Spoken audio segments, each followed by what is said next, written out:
જય શ્રી કૃષ્ણ. હું ભારતી શિંગાળા અનેરી વાનગીમાં આપનું હાર્દિક સ્વાગત છે. તો ચાલો આજે આપણે બનાવીશું દૂધીના થેપલા, પણ એક નવી રીતથી બનાવવાના છે. તો ચાલો બનાવીએ.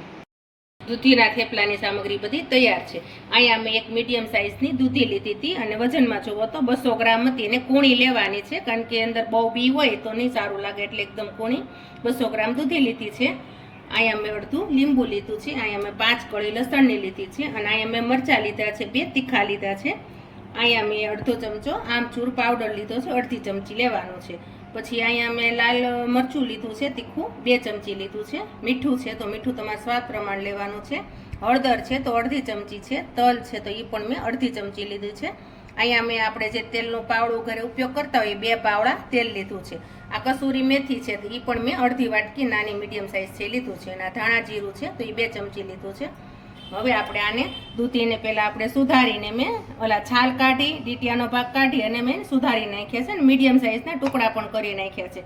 અને દૂધીને ચાખવાની ખાસ છે, કારણ કે દૂધી પણ કડવી આવે છે, એટલે ચાખીને તમે સુધારજો. તો આ મીડિયમ સાઇઝના ટુકડા થઈ ગયા છે. હવે આપણે એને ક્રશ કરવાનું છે, તો આપણે મિક્સર જારમાં આને નાખીને ક્રશ કરી નાખશું. પહેલાં થોડા થોડા નાખીને ક્રશ કરશું. એકદમ આની પેસ્ટ બનાવવાની છે.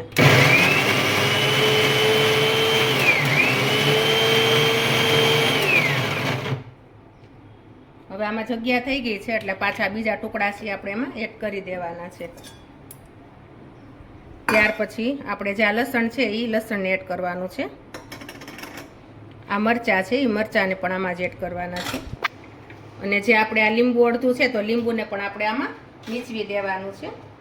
કારણ કે લીંબુ નીચવવાથી શું થશે કે આપણે આ દૂધી છે ને કાળી ન પડે, એટલા માટે આપણે લીંબુ આમાં નાખવાનું છે. નકર છે ને દૂધી આપણી તરત જ કાળી પડી જાય છે. હવે એની પેસ્ટ બનાવી નાખીએ.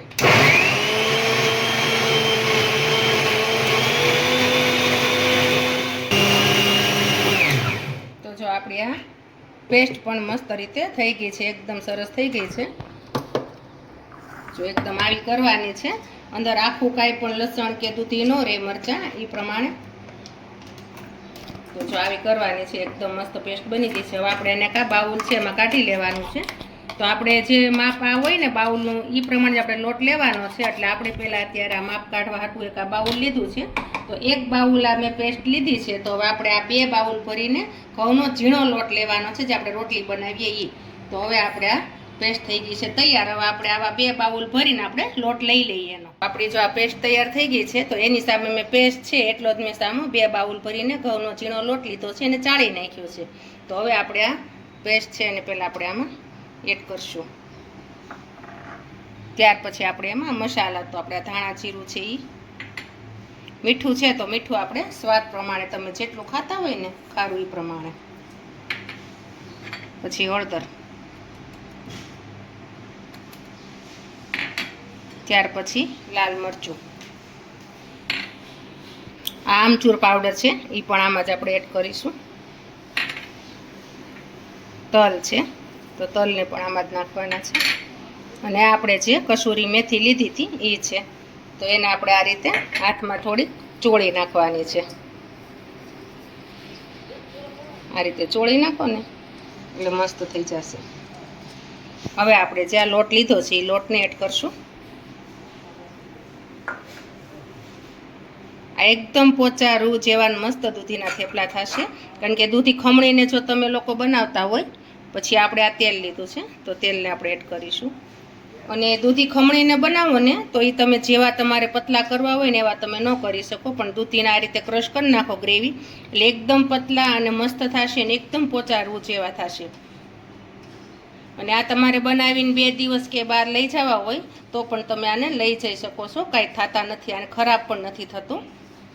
અને જો આપણે દૂધીની જે ગ્રેવી હતી એમાં એક ટીપું પણ પાણી નથી નાખ્યું, કે લોટ બાંધવામાં પણ આપણે પાણી નથી નાખ્યું, તોય પણ આપણો લોટ એકદમ મસ્ત રીતે જો બંધાઈ જાય છે. કારણ કે દૂધીમાં પાણીનો ભાગ બહુ જ આવે, એટલા માટે પાણી નથી નાખવાનું. જો તમે પાણી નાખશો તો વધુ લોટ ઢીલો થઈ જશે.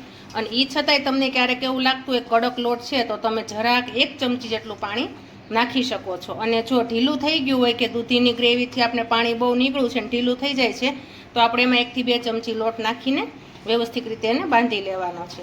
તો જો આપણો આ ગ્રેવી હતું એમાં જ આપણો લોટ બંધાઈ ગયો છે, પાણી પણ નથી જરૂર પડી નાખવાની, અને મસ્ત રીતે એકદમ માખણ જેવો લોટ આપણો બંધાઈ પણ ગયો છે. આને બધા લોટને આ રીતે મિક્સ કરી લેવાનો છે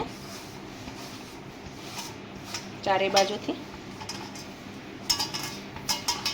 હવે આપણે આમાં તેલ નાખવાનું છે, જરાક અડધી ચમચી જેટલું એટલું તેલ નાખીને આપણે એને કૂણવી દેવાનો છે.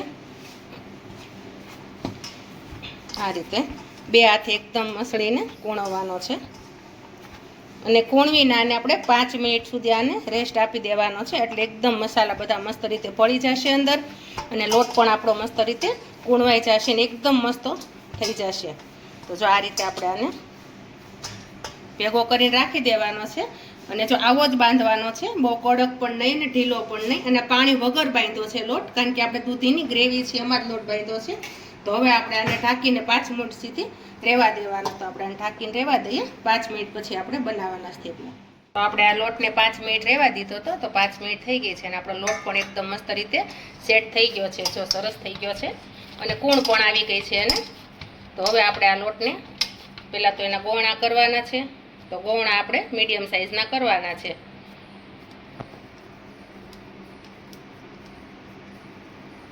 જો આવડું આપણે ગોળું લેવાનું છે, અને અહીંયા મેં લોટ લીધો છે કોરો, એમાં આપણે ગોળાને આ રીતે બોળવાનો છે, અને પાટલી વેલણ છે ને એને આપણે આ રીતે વણવાના છે. બહુ પતલા પણ નહીં અને પણ જાડા પણ નહીં, એ રીતે આપણે વણવાના છે. જો આ થેપલા તમને વણવાની પણ બહુ મજા આવશે, કારણ કે દૂધી ખમણીને તમે નાખશો ને તો એ તમને વ્યવસ્થિત વણવું પણ નહીં ફાવે, અને આને તમારે જેટલા પતલા કરવા હોય ને એટલા તમે પતલા કરી શકો છો, એ તમારા હિસાબથી જેટલા જાડા પાતળા રાખવા હોય એવા. અને બને છે પણ બહુ મસ્ત રીતે, અને ફટોફટ બને છે. જો એકદમ મસ્ત રીતે આપણું થેપલું બને છે, અને ચોટશે પણ નહીં તમને, પાટલી વેલણમાં ક્યાંય પણ નહીં ચોટે. તો જો આપણે આને જાડું પતલું કેવું રાખ્યું છે એ તમે જોઈ શકો છો, આટલું આપણે રાખ્યું છે, બહુ જાડું પણ નહીં અને પતલું પણ નહીં. તો અહીંયા મેં લોઢીને પણ ગરમ કરવા મૂકી દીધી હતી, તો લોઢી પણ આપણી ગરમ થઈ ગઈ છે. હવે આપણે એમાં થેપલાને ચોળવી દેવાનું છે. આ થેપલું ચડે ત્યાં સુધીમાં આપણે પાછો બીજો આપણે લોટ લઈ અને ગોયણું કરી અને થેપલું વણી નાખવાનું છે. એક થેપલું ચડશે ત્યાં તમારે એક થેપલું વણાઈ પણ જશે. આ તમે એકલા પણ કરી શકો, 2 જણની જરૂર પણ ન પડે. તો આ રીતે બીજું થેપલું પણ આ રીતે જ આપણે બનાવવાનું છે, પહેલું જે બનાવ્યું ને એને.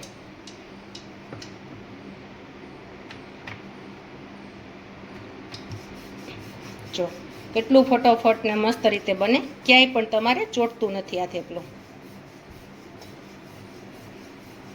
હજી આપણે પહેલું થેપલું છે એ આપણે એક બાજુ ચડ્યું પણ હજી નથી, ત્યાં આપણે બીજું થેપલું વણાઈ પણ ગયું છે. હવે આપણે જોઈએ કે આપણું ચડ્યું છે કે નથી ચડ્યું. હજી આને નથી ચડ્યું, થોડુંક ચડવા દેવાનું છે, કારણ કે થોડીક અંદર આમ ડિઝાઇન પડે ને ત્યાં સુધી આપણે ચડવા દઈએ ને તો એ સારું લાગે. જો આ રીતે ચોળવવાનું છે આપણે. હવે આપણે એમાં તેલ લગાવવાનું છે, પત્તું પત્તું બધે તેલ લગાવી દેવાનું છે કે કોરું ન રહે એની રીતે. હવે બીજી બાજુ ફેરવી નાખવાનું છે આ રીતે. બીજી બાજુ પણ આ રીતે તેલ લગાવવાનું છે.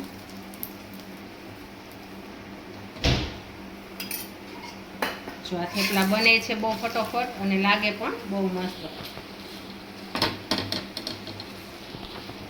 જો આપણું આ થેપલું એક કમ્પ્લીટ થઈ ગયું છે, વાર પણ નથી લાગતી. આ રીતે આપણે દબાવતું જવાનું છે ને શેકતું જવાનું છે.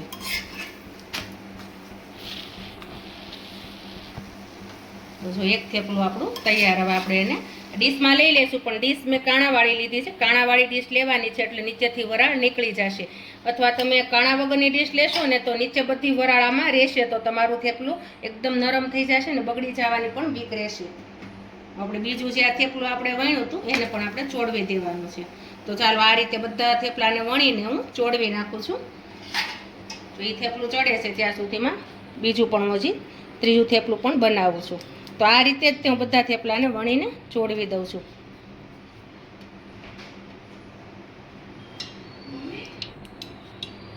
જો આને પણ આપણે પહેલાં જે થેપલા કર્યા ને એ જ રીતે આને પણ કરવાના છે.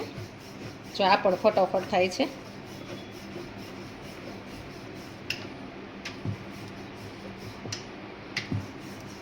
જો આ થેપલું પણ મસ્ત રીતે વણાઈ ગયું છે અને અહીંયા મેં ચડવા મૂક્યું હતું એ થેપલું પણ એક બાજુ ચડી ગયું છે. આપણે ને બીજી બાજુ ચોડવાનું છે. એને પણ આપણે પહેલાં થેપલા લગાવ્યું ને એ રીતે જ આને તેલ લગાવવાનું છે આખા થેપલાને. આને પણ હવે બીજી બાજુ પલટાવવાનું છે.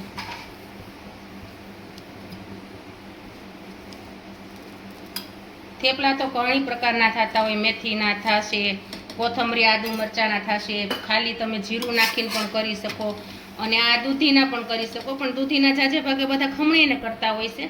આ રીતે એની પેસ્ટ બનાવીને નથી કરતા. તો આ રીતે તમે પેસ્ટ બનાવીને બનાવશો એટલે એકદમ મસ્ત લાગશે અને નવીનતા લાગશે અને પોચા તો એકદમ મસ્ત રૂ જેવા થશે.